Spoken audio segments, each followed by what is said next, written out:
किसी दूर गांव में भूषण नाम का एक व्यक्ति रहा करता था। भूषण इतना दान पुण्य करने में विश्वास रखता था और हर कोई उसकी बस तारीफ करता था। भूषण के पास भले ही अपने खाने को कुछ ना हो, लेकिन वो दान पुण्य करने में कभी पीछे नहीं हटता। एक रोज सुबह सुबह भूषण खाना बनाकर जैसे ही खाने बैठा, उसके दरवाजे पर एक भिखारी का आना होता है।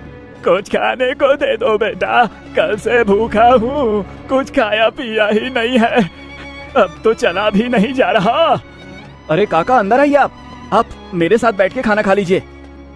अरे इतने खाने से मेरा पेट नहीं भरने वाला, कोई बात नहीं, मैं आगे मांग कर खा लूंगा, तुम खाना खाने बैठे हो तो खा लो। अच्छा काका, ये सारा खाना आप ही खा लीजिए, मैं भूखा रह लूंगा क्योंकि रात में मैंने खाना खाया था। इतना कहकर भूषण अपनी थाली उस भिखारी की तरफ बढ़ा देता है। भिखारी भी खाना देखकर दोनों हाथों से जल्दी जल्दी खाने लगता है और खाना खाने के बाद भिखारी भूषण को ढेर सारा आशीर्वाद देते हुए कहता है, भगवान तुम्हें हमेशा खुश रखे बेटा, तुमने अपने हिस्से का खाना मुझे खिलाया है, आजकल ऐसे दानवीर लोग मिलते ही कहाँ हैं, तुम्हारा भला हो। इतना कहकर भिखारी वहाँ से चला जाता है, लेकिन भूषण को भी भूख लगी थी। अब वो रसोई में जाकर रसोई में रखे डब्बे को देखने लगता है, जिसमें अन्न का एक दाना नहीं था। चलो कोई काम देखता हूँ, कहीं से खाने पीने का बंदोबस्त तो हो जाएगा। बस उस बेचारे का पेट भर गया, मुझे बहुत सुकून मिल रहा है। अब भूषण घर से निकलता है, तभी उसे गांव का मदन लाल देखकर अपनी पत्नी से कहता है, अरे कब से ये अनाज की बोरियां मैं अकेले ही उठा रहा हूँ, अभी भूषण को बुलाता हूँ, तुम देखना वो कैसे मेरी मदद करेगा। उसे तो वैसे भी लोगों की मदद करने का भूत सवार है, खुद भले ही जेब में फूटी कौड़ी ना हो, लेकिन बड़ा दानवीर बनता है ये भी। अब मदन लाल भूषण को आवाज लगाकर बुलाता है, अरे क्या हाल चाल है मदन भाई, सब ठीक तो है ना? ये अनाज की बोरियां खेतों से ला रहे हो क्या? अरे हाँ, खेतों से अभी 10 बोरियां और लानी है, लेकिन मैं बहुत ज्यादा थक गया हूँ, तुम थोड़ा हाथ बटा देते तो मेरा काम जल्दी हो जाता। अरे क्यों नहीं, चलो चलो, मैं आपके साथ मिलकर खेतों से आपके घर तक बोरियां पहुंचवा देता हूँ। बड़ा ही बेवकूफ है और इससे बेवकूफ बनाना भी आसान है, चलो इसी बहाने मेरी मदद हो जाएगी और थोड़ा आराम भी मिल जाएगा। इतना कहकर मदन लाल भूषण से अब कई सारी बोरियां खेत से घर रखवाता है, लेकिन भूषण तो भूखा था, उसे भूख भी बहुत तेज लग रही थी। अब बोरियां रखने के बाद मदन लाल भूषण से कहता है, बहुत बहुत शुक्रिया भूषण भाई, अगर तुम न होते ना तो मुझे ये बोरियां ढोते ढोते रात हो जाती। कई घंटे बोरियां ढोने के बाद भूषण थक जाता है और अब वो उधार लाला की दुकान से राशन लेकर खाना बनाकर खाता है। अगली सुबह उसके दरवाजे पर किसी के रोने की आवाज आ रही होती है। भूषण नींद में होता है और दरवाजा खोलता है तो देखता है उसका पड़ोसी बिरजू अपनी पत्नी को पीट रहा है। अरे अरे बिरजू, तुम अपनी पत्नी को इस तरह क्यों मार रहे हो? अरे क्यों ना मारूं, मेरी पत्नी मेरी मर्जी, तू कौन होता है बीच में बोलने वाला? देख बिरजू, ऐसे सुबह सुबह मारपीट करना सही बात नहीं है, पूरे गांव के लोग इकट्ठा होकर देख रहे हैं ये सब, ये अच्छा है क्या? अरे भूषण बेटा, तू भी किसे समझा रहा है? इसे समझाना मतलब अपना सिर दीवार पर मारने वाली बात है। जरूर सुबह सुबह चमेली से पैसे मांगने के लिए लड़ रहा होगा, पीने को पैसे नहीं होंगे ना इसके पास। अरे बुढ़िया चुप कर, ज्यादा बोलने की जरूरत नहीं है। राम राम राम, आजकल के बच्चों को तो अपने से बड़ों से बात करने की तमीज ही नहीं है। अरे मैं तो तेरी माँ की उम्र की हूँ और तू है कि मुझसे बदतमीजी से बात कर रहा है।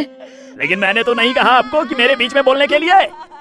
इतना कहकर बिरजू फिर से अपनी पत्नी चमेली को मारने लगता है, लेकिन भूषण से ये सब देखा नहीं जाता और वो बिरजू का हाथ पकड़ लेता है और उसे एक जोरदार तमाचा लगाता है। ये देखकर सारे गांव वाले ताली बजाने लगते हैं। बिल्कुल ठीक किया, ये इसी के लायक है। अरे अपनी पत्नी पर हाथ उठाता है और खुद को मर्द समझता है। हाँ? अरे भूषण भाई, आपने बिल्कुल सही किया, इसे तो मार मार कर गाँव से निकाल देना चाहिए, इसे तो मैं छोड़ूंगा नहीं, मुझे पैसे चाहिए, अगर मुझे शाम तक पैसा नहीं मिला ना तो इसे और भी मारूंगा, फिर देखता हूँ इसे कौन बचाने आता है। अबे ये ले पैसे और अब जा यहाँ से, और अगली बार अगर तूने अपनी पत्नी पर हाथ उठाया ना तो तुझे थाने में डलवा कर अच्छे से कुटाई करवाऊंगा तेरी, समझा? बिल्कुल ठीक किया बेटा इसके साथ। गांव के ढेर सारे लोग ये तमाशा देख रहे होते हैं। उनमें से एक औरत भूषण से कहती है, आप सच में बहुत नेक दिल के हैं, हर किसी की मदद करते हैं, हर किसी का भला चाहते हैं। हम गांव वाले बस आपसे इतना चाहते हैं कि अगला हमारा सरपंच आप ही हो, ना कि वो सज्जन सिंह। अरे क्या बात कही है तूने, ये बात तो काफी समय से मैं दिल में दबाए बैठी थी। अरे हाँ हाँ, बिल्कुल भूषण भाई, गांव का सरपंच बनिए तो गांव में विकास होगा, तरक्की होगी। उस सज्जन सिंह के पास तो गांव के लोग जाने से भी डरते हैं, और रही उसे कुछ बताने की बात तो कोई भी उसके सामने मुंह नहीं खोल पाता। भूषण हर किसी की हर तरह से मदद करता था, जिस वजह से गांव के लोग भूषण को अपना अगला सरपंच बनाने का फैसला करते हैं। अब सरपंच तक ये बात पहुंचती है। सरपंच तिलमिला उठता है। क्या इस भूषण की इतनी हिम्मत, खाने को लाले पड़े हैं, लेकिन सरपंच बनने का सपना देख रहा है। इसे तो मैं छोड़ूंगा नहीं। अरे हाँ मालिक, और तो और गांव वाले कह रहे हैं कि चाहे कुछ भी हो जाए सरपंच तो भूषण ही बनेगा। अब आपको ही कुछ करना होगा, वरना भूषण आपकी गद्दी लेकर ही मानेगा। सरपंच अब सोच में पड़ जाता है कि वो ऐसा क्या करे जिससे उसके रास्ते का कांटा भूषण हमेशा हमेशा के लिए इस गांव से चला जाए। अगले चुनाव में गांव के लोग भूषण को सरपंच बना देते हैं। अब ऐसे ही कई दिन बीत जाते हैं, और जब राशन देने की बारी आती है तो सरपंच बड़े ही चालाकी के साथ राशन में मिलावट करवा देता है, जो भूषण को बिल्कुल पता नहीं चलता। अरे बेटा, तुझे सरपंच बनता हुआ देख बहुत खुशी हो रही है। अब कम से कम राशन अच्छा तो मिलेगा, और समय पर भी। अरे हाँ हाँ, सब कुछ अच्छा ही होगा। आप लोगों ने इतना विश्वास करके मुझे इस गांव का कार्यभार संभालने का जिम्मा दिया है, और इसे मैं अच्छे से निभा सकूं, बस यही दुआ करिएगा। अरे हाँ हाँ, अब गांव में विकास और तरक्की आने से कोई नहीं रोक सकता। गांव में राशन बांटने के बाद सभी खुश थे कि उन्हें पहली बार पूरा राशन मिला है, वरना सरपंच सज्जन सिंह तो आधे से ज्यादा राशन काट लिया करता है। लोगों को राशन मिल चुका था, लेकिन अगले दिन पूरे गांव में शोर मच जाता है कि उनके नए सरपंच भूषण ने मिलावटी राशन दिया है। अब गांव वाले एक जगह इकट्ठा होकर भूषण से सवाल करते हैं। हमने तुम पर विश्वास करके तुम्हें गांव का सरपंच बनाया, और तुमने हमारे साथ ही विश्वासघात किया। भूषण बेटा, मुझे तुझसे ये उम्मीद नहीं थी। अरे राशन में मिलावट करके क्या मिला तुम्हें? तुम तो गांव के लोगों का हमेशा से भला चाहते थे, तो भला फिर राशन में मिलावट क्यों किया? इतना मिलावट तो सरपंच जी भी नहीं करते थे। हमने तुम्हें सरपंच बनाकर गलत फैसला ले लिया है। बिल्कुल ठीक कह रही है कलावती काकी।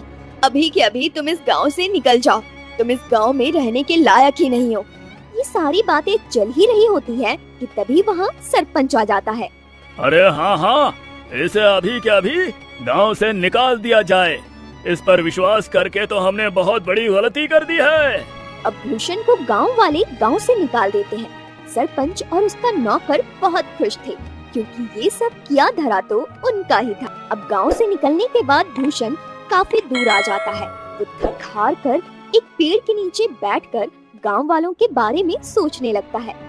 जिन गांव वालों का मैंने इतना साथ दिया, खुद से पहले उनके बारे में सोचा, आज उसी गांव ने मुझे निकाल दिया। अरे राशन में मिलावट भला मैं क्यों करूंगा? और अगर मैंने गांव वालों के राशन में मिलावट नहीं की है तो फिर ये सब जरूर सरपंच का काम है। कोई बात नहीं, मेरे इतना कहने पर भी गांव वालों ने मेरा साथ नहीं दिया। मैं इसे कभी नहीं भूलूंगा। इधर सरपंच फिर से अपनी चाल चलता है और गांव वालों का विश्वास जीत लेता है। गांव वाले एक बार फिर सरपंच सज्जन सिंह को अपना सरपंच मानने के लिए मजबूर होते हैं, क्योंकि उन्हें भूषण भी धोखेबाज लगता है। ऐसे ही धीरे धीरे महीना बीत जाता है और भूषण का कहीं अता पता ही नहीं था। एक रोज सरपंच का नौकर जंगल के रास्ते घर आ रहा होता है। तभी वो दो आदमी को बातें करते हुए सुनता है, जो भूषण के बारे में बात कर रहे थे। अब वो नौकर घबराता हुआ घर पहुंचता है और सरपंच से कहता है, मालिक मालिक, मैंने दो लोगों को आपस में बातचीत करते हुए सुना है। वो दोनों भूषण के बारे में बात कर रहे थे। वो जंगल में जो झोपड़ी है ना, उसी में भूषण ने आत्महत्या कर ली है, और ये करीब एक सप्ताह पहले की बात है। इसका मतलब मेरे रास्ते का कांटा अब हमेशा हमेशा के लिए मेरे रास्ते से हट गया है। चलो अच्छा है, और तो और मालिक, ये बात तो गांव वाले भी जानते हैं। न जाने उन तक ये बात किसने पहुंचाई। हो सकता है उन्हीं लोगों ने पहुंचाई हो जो बातें कर रहे थे। अरे गांव वाले बहुत ही मतलबी हैं। भूषण ने गांव वालों का कितना साथ दिया और गांव वाले भी यही कहेंगे कि भूषण ने शर्म के मारे आत्महत्या कर ली। गांव वालों के साथ साथ सरपंच को भी अब पूरा यकीन हो गया था कि भूषण ने आत्महत्या कर ली है। लेकिन कुछ दिनों बाद भूषण सरपंच के दरवाजे पर पहुंचता है। शाम का समय था, चारों तरफ अंधेरा छा रहा था। सरपंच अपने नौकर को आवाज लगाकर कहता है, अरे सामने देख जरा, कोई खड़ा है क्या? मुझे तो ऐसा लग रहा है कि सामने भूषण है, मतलब भूषण का भूत। मालिक, ये भूषण का भूत ही लगता है। ये आपसे बदला लेने आया है। मैं तो चला यहाँ से। मुझे भरी जवानी में नहीं मरना। मेरे 4 बच्चे हैं और 2 बीवियां हैं। सरपंच का नौकर इतना कहकर वहाँ से दुम दबाकर भाग निकलता है। भूषण जैसे जैसे आगे बढ़ रहा था, सरपंच पसीने से तरबतर था। वहीं रुक जा भूषण का भूत, तुझे क्या चाहिए? मैं तुझे सब कुछ देने के लिए तैयार हूँ, अपना घर, जमीन, पैसा, लेकिन मुझे मारना मत। मैं तुम्हें नहीं छोड़ूंगा। तुमने मुझे बदनाम किया है। अब तुम ही ये सच गांव वालों के सामने बोलोगे, वरना मैं तुम्हें मार डालूंगा।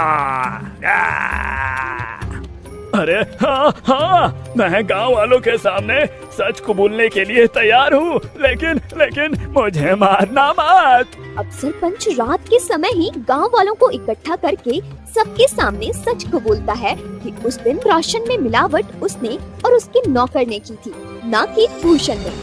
आप लोग भले ही मुझे भूत समझ रहे हो, लेकिन मैंने अपने आत्महत्या की खबर झूठी फैलाई थी ताकि मैं चोर को पकड़ सकूं, और चोर आप सभी के सामने है। मैंने हमेशा लोगों का भला किया, तभी तो आप लोगों ने मुझे इतने सम्मान और प्यार के साथ दानवीर कहा। अरे हाँ भाई, मुझसे गलती हो गई, मुझे माफ कर दो। मैं तुम्हारे आगे हाथ जोड़ता हूँ। अब उसी वक्त गांव वाले सरपंच को गांव से निकालकर सरपंच की जगह भूषण को गांव का सरपंच बनाते हैं और भूषण से माफी मांगते हैं कि वो सरपंच की बातों में आ गए थे और उन्होंने बिना सोचे समझे उसे गांव से निकाल दिया था।